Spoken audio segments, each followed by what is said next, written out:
The private dining room at Meridian was everything Vanessa Collins had requested: candlelight champagne on ice, and every important person in her life seated and waiting. She stood at the head of the table, glass raised, and smiled at Ryan Carter across the room. He had driven over in that old truck of his, wearing the same plain jacket he always wore. She had chosen this restaurant, carefully chosen, this moment carefully, and chosen the man now seated beside her, Blake Harrison, just as carefully. What Vanessa had not chosen, and could not have predicted, was that every single person working in that room answered to Ryan. Ryan Carter did not look like a man who owned anything. That was perhaps the most accurate thing anyone could say about him. He drove a truck that was 7 years old, wore jeans that had seen better days, and kept his watch, a simple stainless steel one, on his left wrist without drawing attention to it. When people met him for the first time, they usually assumed he worked with his hands for a living, which was not entirely wrong. He had built everything he owned with them, just not in the way most people imagined. He was in his mid-40s, broad-shouldered, and carried himself with a quietness that some people mistook for shyness, and others mistook for emptiness. He had lost his wife 6 years earlier, and that loss had settled into him the way long grief does, not loudly, not dramatically, but permanently. It had changed the way he moved through the world. He stopped needing people to know who he was.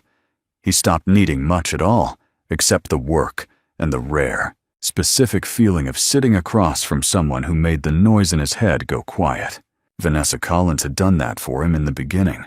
She was the kind of woman who entered a room and immediately became the center of it, not because she demanded attention, but because she had been trained from childhood to occupy space with confidence. Her father had built a real estate portfolio across 3 states. Her mother had sat on the boards of 2 charitable foundations.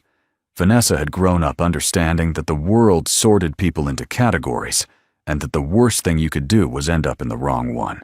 She had founded her tech company at 29, scaled it aggressively, and by the time she met Ryan, she was running a team of over 200 people and closing deals that made her peers take notice.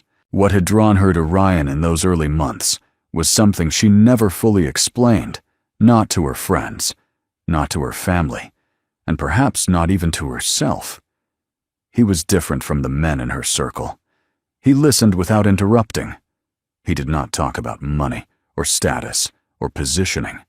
He asked her questions about things that had nothing to do with her company or her ambitions, and he seemed genuinely interested in the answers. For a while, that had felt like relief, but relief for people like Vanessa had a shelf life. Her mother had never approved. Her father had been politely dismissive in the way wealthy men are when they consider someone beneath their attention. Her closest friends, the ones who attended the same fundraisers and frequented the same summer homes, had exchanged glances when Ryan's name came up and said things like, "He seems sweet," which was the most damning thing they knew how to say. Over time, the weight of those opinions had settled into Vanessa differently than she expected, not as pressure exactly, more like a slow confirmation of something she had already started to believe on her own. Ryan, for his part, had noticed the shift. He was not a man who missed things. He had simply chosen not to name them because naming them would have required a conversation he was not ready to have about a relationship. He was not ready to lose, even as it was already becoming something else entirely. There were evenings when Vanessa would look at him across a restaurant table with an expression that was almost clinical, as though she were measuring something and finding it short. He had noticed that, too. He had filed it away in the same quiet place he filed everything that hurt without announcing itself. The call came on a Tuesday morning. Ryan was in his office on the 3rd floor of the building he technically did not appear to own, at least not on any document that carried his name publicly. The office was plain: a desk, a laptop, 2 chairs, and a window that looked out over the street below. His assistant manager at Meridian, a sharp and loyal man named Derek Webb, called him directly rather than sending a message. Derek had been with Ryan for 9 years. He knew when something needed to be handled carefully, and he knew when it needed to be handled immediately. This was both. He told Ryan that a reservation had come in for the following Saturday evening. A private dining room, maximum capacity, full service. The name on the reservation was Vanessa Collins. The occasion listed in the notes field read, "A new beginning for Vanessa." Derek read it twice to make sure he had it right. Ryan asked him to read it a third time. Then he asked Derek to send him the full guest list. It arrived within the hour. Ryan read through it slowly, the way he read contracts, not looking for what was there, but for what the arrangement of everything revealed. Vanessa's mother, Patricia Collins. Her father, Gerald Collins. 3 of her closest friends, women, Ryan had met at dinners and said little to. 2 of her business partners. And near the bottom of the list, a name Ryan recognized from a different context, entirely Blake Harrison. Blake Harrison ran a private equity firm that had been mentioned twice in publications Ryan followed for industry reasons. He was the kind of man who showed up in rooms like Meridian without needing a reservation because someone always made the call for him. Ryan knew the type well. He had at various points in his life been mistaken for that type and had deliberately worked to correct the impression. He set his phone face down on the desk and looked at the window for a long moment. The math was not complicated. The occasion note, the guest list, the presence of Blake Harrison, the absence of any other possible explanation. Ryan had been with Vanessa long enough to understand exactly what Saturday evening was designed to be. He was not going to be a guest at that dinner. He was going to be the reason for it. What surprised him was not the betrayal. People end relationships. They do it badly sometimes and publicly sometimes, and this was both. But it was still at its core something he could understand. What surprised him was the location. Of all the restaurants in this city, Vanessa had chosen Meridian. He wondered if she had chosen it because it was the best, or because she knew he liked it and thought that detail would make the ending sharper. He suspected it was the first reason. He suspected she had no idea at all. He called his attorney that afternoon. Her name was Judith Hale, and she had been managing the legal architecture of Ryan's business interests for 11 years. She was methodical, blunt, and had an instinct for exactly how much information to share at exactly the right moment.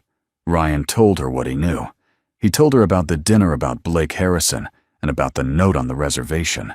Judith listened without interrupting. When he finished, she told him she wanted to run a full review of the asset structures before the weekend, not because she expected problems, but because she wanted to be certain there were none. Ryan agreed. She also told him that if he wanted to act preemptively, she could begin drafting the paperwork immediately. Ryan told her he did not want to act preemptively. She asked him why. He told her he wanted to see how the evening was designed to go before he decided how it would actually end.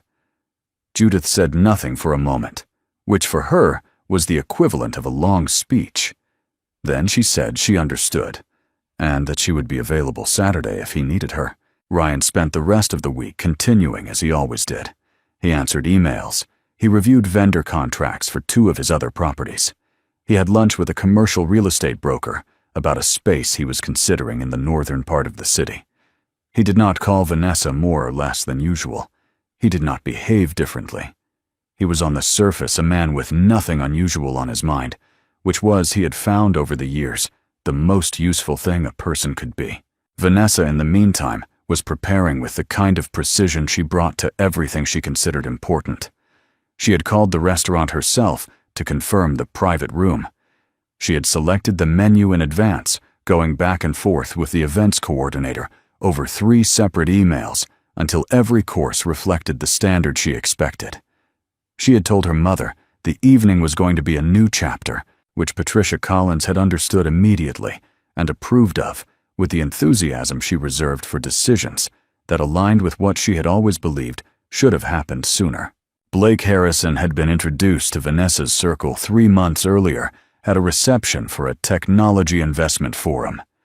He was polished in the way that comes from decades of calculated self-presentation, well-dressed, well-spoken, and skilled at making the person across from him feel that their full attention was the only gift worth having. Vanessa's friends had liked him immediately. Her father had shaken his hand and held it a half-second longer than usual, which in Gerald Collins's vocabulary was an endorsement. Vanessa had told herself the dinner was simply a formal ending to something that had already ended quietly, that she was doing Ryan the courtesy of a proper goodbye rather than a slow fade. She had rehearsed the words she would say. She had thought carefully about tone, not unkind, but clear. She wanted Ryan to understand that it was not about him as a person. It was about direction. It was about where she was going and what that future required. She had told this version of the story to herself so many times that she had started to believe it completely. What she had not done at any point in the planning was wonder whether Ryan knew something she did not. It had not occurred to her that the man she was about to leave quietly with champagne and candlelight and a carefully chosen audience might already be several steps ahead of her.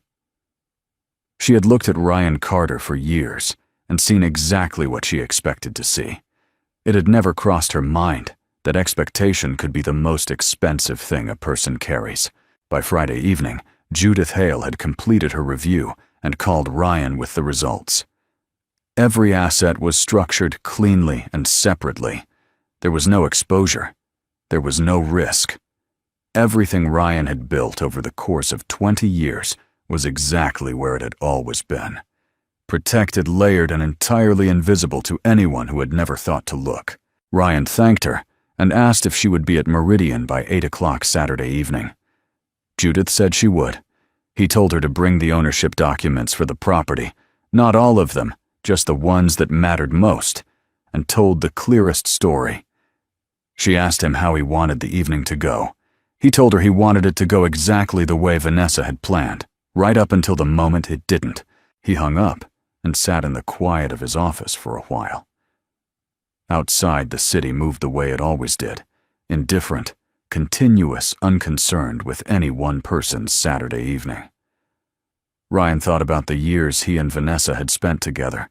He thought about the early dinners, the long drives, the particular way she laughed when something caught her off guard. He thought about the moment he had first understood she was beginning to see him differently, not as a person who surprised her, but as a problem that needed to be resolved. He was not angry. That was the thing he kept returning to quietly in the space between his thoughts. He was not angry at all. He was something closer to tired of being looked at and not seen, tired of the assumption that a man's worth could be read from the outside of him like a label on a box. He had lived with that assumption long enough to stop being wounded by it. But he had not quite made peace with the fact that Vanessa, who had once seemed so different, had turned out to carry it just as deeply as everyone else. Saturday would answer the questions he had not yet found a way to ask. And Ryan Carter, for all his quietness, had learned a long time ago how to wait for the right moment with the patience of someone who already knew how the room was going to turn. Meridian opened its doors at 6 o'clock on Saturday evening, the same as any other night. The front staff had been briefed by Derek Webb that a private event would occupy the east dining room for the full evening. The kitchen had received the menu selections 3 days in advance. The sommelier had pulled the requested bottles that morning and arranged them in the order they would be needed. The flowers on the private room table had been changed out twice before 5 o'clock because the events coordinator wanted them exactly right. From the outside, everything looked exactly like what Vanessa Collins had intended it to look like. A flawlessly arranged evening at one of the finest restaurants in the city, designed to mark a transition in her life, with the kind of elegance she believed the moment deserved. Vanessa arrived at 7:15 with Blake Harrison beside her. She wore a deep navy dress, her hair pulled back in a way that was both effortless and clearly considered. Blake wore a charcoal suit and moved through the entrance the way men like him always did, as though the space had been arranged specifically for their arrival. The host greeted them by name and led them toward the private room, where the rest of the guests were already seated and the first round of drinks had already been poured. Patricia Collins stood when her daughter entered and kissed her on both cheeks. Gerald Collins nodded approvingly at Blake. In that particular way, he had calibrated enough to communicate everything without requiring words. The room was warm with candlelight, and the hum of conversation settled into something comfortable almost immediately. Vanessa took her place at the head of the table and looked around at the faces she had assembled. With such care, her family, her closest friends, her business partners, and Blake, who sat to her right. Everything was in position. The evening was unfolding exactly as she had rehearsed it. Ryan arrived at 7:45. He had driven himself in the same truck Vanessa had always quietly wished he would replace. He wore a dark jacket over a simple button-down, nothing remarkable, nothing that would cause anyone to look twice on the street.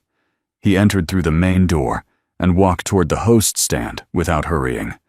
The host recognized him before he had finished crossing the room. What happened next was small, and it was everything. The host straightened almost imperceptibly and said, "Good evening, Mr. Carter," in a tone that was not the tone reserved for guests. It was the tone reserved for someone the staff understood to be above the usual categories of service. A server passing nearby with a tray gave a slight nod in Ryan's direction. Derek Webb appeared from the back corridor and walked toward him directly, not to escort him to a table, but to speak with him the way an employee speaks to the person responsible for the entire operation. They exchanged a few words near the entrance, Ryan nodding once Derek making a note on the small pad he kept in his jacket pocket, and then Ryan made his way toward the east dining room. The door to the private room was open. Ryan stepped into the frame of it and stood there for exactly a moment, long enough for the room to register him, not long enough to seem theatrical. Vanessa looked up from her conversation, and her expression shifted through three things in rapid succession: recognition, surprise, and then a careful reconstruction of composure. She had not expected him this early. She had not expected him to walk in looking entirely unbothered by where he was. "Ryan," she said, keeping her voice light, "you made it." He said that he had, and he took the empty seat that had been placed for him at the far end of the table. The seat that, by the arrangement Vanessa had designed, positioned him as far from the center of the evening as physically possible. He did not appear to notice, or if he noticed, he did not appear to care. He poured himself a glass of water, greeted the people nearest to him by name, and settled into the seat as though he had sat there 100 times before, which in a different sense he had. Patricia Collins leaned toward her daughter and said something beneath the general noise of the table. Vanessa nodded once without looking at her mother. Blake Harrison glanced down the length of the table at Ryan with the measured expression of a man who had been briefed on the situation and was confident in his position within it. Gerald Collins did not look at Ryan at all, which was its own kind of statement. The first course arrived. The conversation at the table moved the way it does when people are performing a version of themselves louder than necessary, more certain than they feel, layered with small demonstrations of connection and status. Blake spoke about a deal he was close to finalizing, and the people who understood what that meant responded with interest, and the people who did not responded with the social equivalent of interest. Vanessa laughed at the right moments. She was good at this. She had been doing it her entire life. Ryan ate his first course and listened. He asked the server a brief question about the preparation of one of the dishes, a quiet, specific question about the sourcing of one of the ingredients, the kind someone asks when they already know the answer and are verifying something else entirely. The server answered him and then did something that no one at the table was prepared for. She addressed him by name again, not "Sir," not the generic courtesy extended to guests, but by name, with the same subtle adjustment in register that the host had used at the entrance. Vanessa noticed.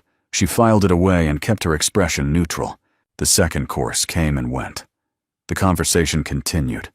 The evening moved forward with the momentum Vanessa had built into it, and she began to feel cautiously that the disruption of Ryan's calm presence could be managed, that he was simply going to sit there quietly at the end of the table and allow the night to proceed as planned.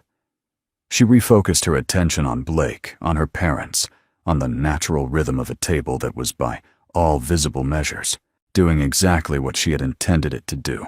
Then the kitchen door swung open to allow one of the senior staff through, and the head chef came out with him, not to address the table, but to speak to someone. The chef was a man named Gordon Reeves, who had been with Meridian for 6 years and had twice been recognized in regional publications for his work there. He walked past the guest tables without stopping and went directly to the far end of the private room, where he leaned down and spoke to Ryan in a low voice. Ryan responded. Gordon Reeves nodded with the kind of deference that does not come from politeness alone, and before he turned back toward the kitchen, he said 2 words that carried clearly enough in the brief lull of table noise for several people nearby to hear them without difficulty. "Of course, boss." The lull stretched. Patricia Collins set her fork down slowly. One of Vanessa's business partners glanced sideways at the woman beside her. Blake Harrison's expression did not change, but something behind it did a small recalibration, the kind that happens when a room shifts in a way that hasn't been accounted for. Vanessa looked at Ryan from across the table. He was not looking back at her. He was looking at the dish in front of him with the same quiet attention he brought to everything. "Ryan." Vanessa's voice came out more carefully than she intended. "Do you know the chef here?" Ryan looked up then, and his expression was entirely ordinary. He said that Gordon had been with the restaurant for some time, and that he was excellent at his work. He said it the way someone says something that is completely true, and contains simultaneously a great deal more than it appears to. Then he returned to his meal. Blake Harrison reached for his wine glass and said, in the easy tone of a man re-establishing the direction of a conversation, that the food was exceptional, one of the better meals he'd had in the city. Several people agreed. Gerald Collins said something about the ambiance. The table reformed itself around the moment and kept moving, but Vanessa could not quite settle back into it the way she had before. Something had shifted in the geometry of the room, and she couldn't locate the exact point where it had moved. She told herself Ryan was friendly with the staff. She told herself chefs spoke informally. Sometimes that boss was the kind of word people used loosely in kitchens. She reached for her own glass and looked down the table again. Ryan was speaking to the guest beside him, one of Vanessa's business partners, a woman named Claire Mercer, who had always been pleasant, but never particularly warm toward Ryan. Claire was laughing at something he had said. It was a genuine laugh, not a polite one. Vanessa watched that for a moment longer than she meant to, and something about it, the ease of it, the lack of performance, settled in her chest in a way she did not immediately have a name for. She stood at 8:45 and touched her glass gently to draw the table's attention. The room quieted. This was the moment she had prepared for the words she had chosen and practiced the graceful pivot from one chapter to the next. She smiled at the assembled faces of the people who mattered most to her and began to speak. She talked about growth and about having the courage to be honest about what a person needs. She talked about gratitude for the people who had walked alongside her and the recognition that sometimes paths diverge not out of failure, but out of clarity. She talked about looking forward, about building a future that reflected who she was now rather than who she had been. She was good with language she had spent years learning to deliver difficult things in ways that felt inevitable rather than cruel. The room listened. Blake Harrison rested his hands on the table in a posture of quiet support. Patricia Collins' expression was composed and approving. Ryan listened too. He did not look away. He did not shift in his seat or signal discomfort or perform any of the responses that might have given Vanessa something easier to manage. He simply listened with the same steadiness he had brought to the entire evening, and that steadiness Vanessa was beginning to understand was not passivity. It was something else entirely, something that had weight to it, and patience, and a knowledge she had not yet been able to name. She was finishing her final sentence when the door to the private room opened and Judith Hale walked in. Judith was in her early 50s, wearing a gray blazer and carrying a leather folder of the kind that does not appear at dinner parties. She did not excuse herself for the interruption. She did not look at Vanessa, or at Blake, or at any of the guests assembled at the table. She walked directly to Ryan's end of the room and set the folder on the table beside him, with the practiced efficiency of someone executing a plan that had been agreed upon days in advance. Vanessa stopped speaking. "I apologize for the timing," Judith said, addressing the room without particular apology in her voice. "But given the occasion, Mr. Carter thought it was appropriate to have these available this evening." She opened the folder and removed a set of documents, clean, formal, tabbed for reference, and placed them in front of Ryan. Then she straightened and stood beside him with her hands folded. Ryan did not reach for the documents immediately. He looked at Vanessa from across the table, and for the first time all evening, he held her gaze without letting it go. "These are the ownership records for Meridian," Judith said in the same level tone, "as well as documentation for the 4 other properties in the Carter Group portfolio operating in this city, and the holding company structure that sits above all of them." She let that land. Then she added with the precision of someone who had spent 11 years choosing exactly which facts to release, and in exactly what order.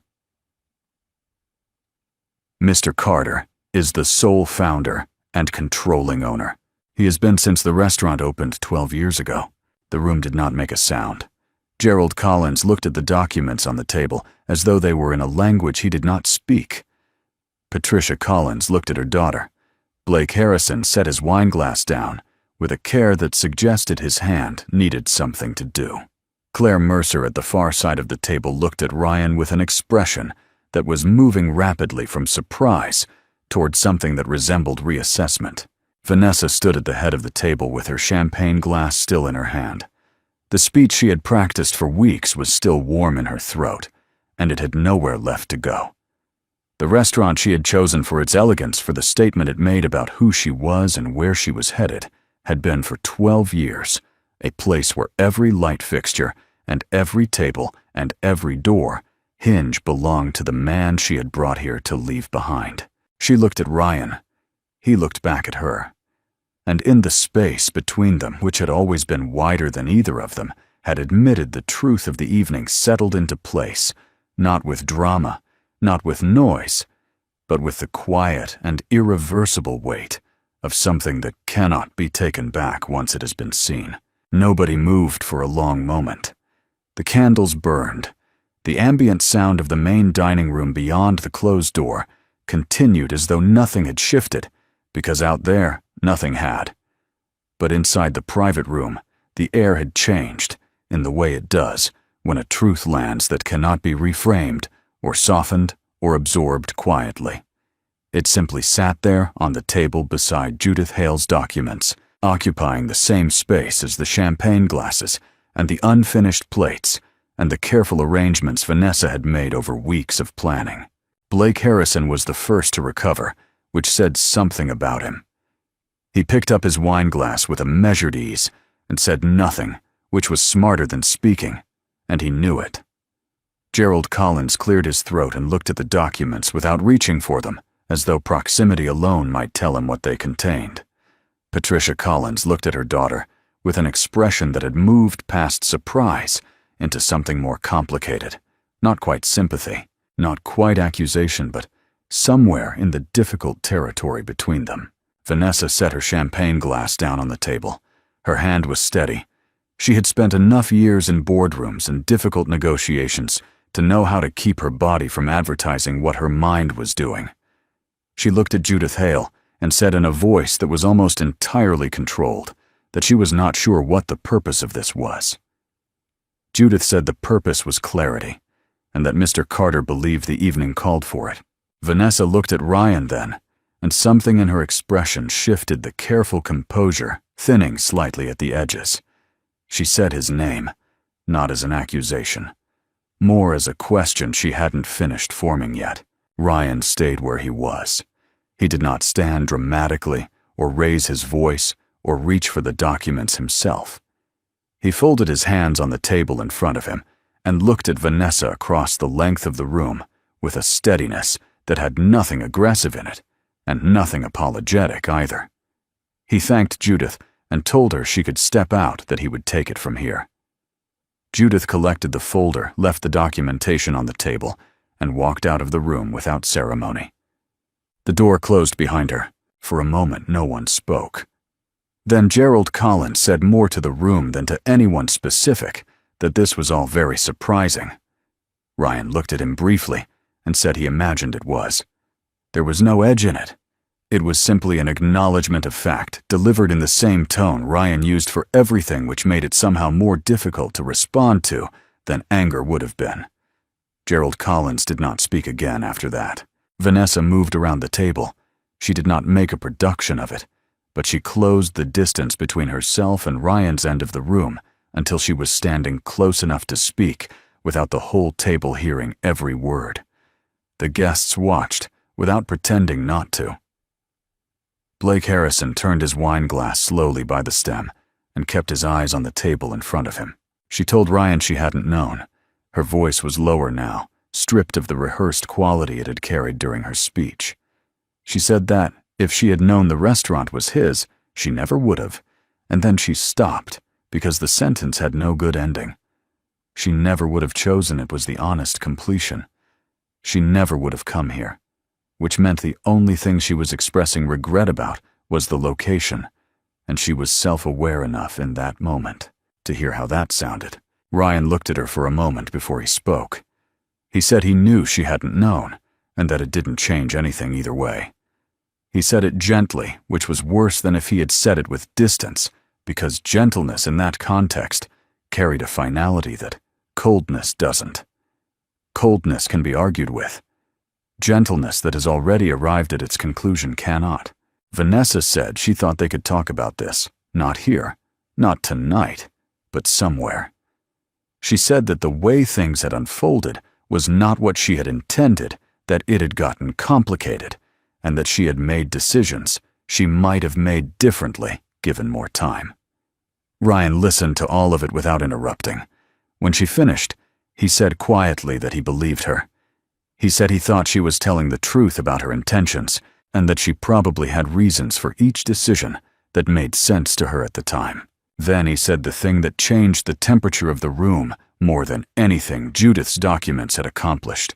He told her the restaurant wasn't the issue. He told her that a person could choose any restaurant in any city, and that wouldn't have mattered to him. What mattered, he said, was that she had looked at him for years and seen something incomplete, a project that hadn't scaled properly. A choice she had tolerated longer than was sensible, and that she had never once thought to ask him who he actually was. Not because she was cruel, he said, but because it had genuinely not occurred to her that she might be wrong about him. She had made her assessment early and carried it forward without revisiting it the way people do when the assessment is comfortable, and the alternative requires more from them. And that more than the dinner, more than Blake Harrison, more than the note she had written on the reservation form, that was the thing he had no interest in arguing his way back from. Vanessa stood very still. Around them, the guests at the table had gone quiet in the way that people go quiet when they understand they are witnessing something that is not meant for them and cannot be stopped. Patricia Collins looked down at the tablecloth. Claire Mercer had stopped pretending to look anywhere other than at Ryan. She said his name again, and this time it was neither a question nor a statement. It was something smaller than both an acknowledgement that she had heard him and that hearing him had cost her something she had not budgeted for tonight. Ryan stood up from his chair. He did it without announcement, without drama, the way he did everything. He straightened his jacket, and he looked at Vanessa one more time. Not with coldness, not with satisfaction, not with any of the emotions the room might have expected from a man in his position. What he looked at her with was something closer to honesty, the kind that has finished being painful and arrived at the other side of itself. He told her he hoped the evening went the way she needed it to. Then he said goodnight to the table, not pointedly, not with irony, just the ordinary word a person uses when they're leaving a room, and he walked to the door and opened it and went out into the main dining area of Meridian, where the other guests were finishing their meals and the servers were moving between tables, and the whole ordinary machinery of the restaurant continued without interruption. Derek Webb was near the host stand when Ryan came through. He fell into step beside him without being asked because he had worked with Ryan long enough to read the room. Ryan told him the evening had gone fine, that the kitchen had done well, and that he wanted a note sent to Gordon Reeves in the morning about the quality of the second course. Derek said he would handle it. Ryan thanked him, and without looking back walked out through the front door and into the night air. His truck was where he had parked it 2 blocks down on a side street. He walked to it without hurrying.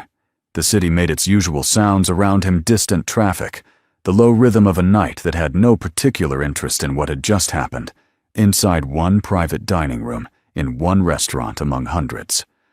Ryan unlocked the door, got in, and sat for a moment before starting the engine. Not to process anything dramatic, simply because it was quiet, and he had always found it easier to think in quiet. He started the truck and pulled into the street with the windows down despite the chill, because he preferred the cold air to the sealed quiet of the cab. Behind him in the private room at Meridian, the evening continued, because evenings do. Blake Harrison eventually said something that made Gerald Collins nod.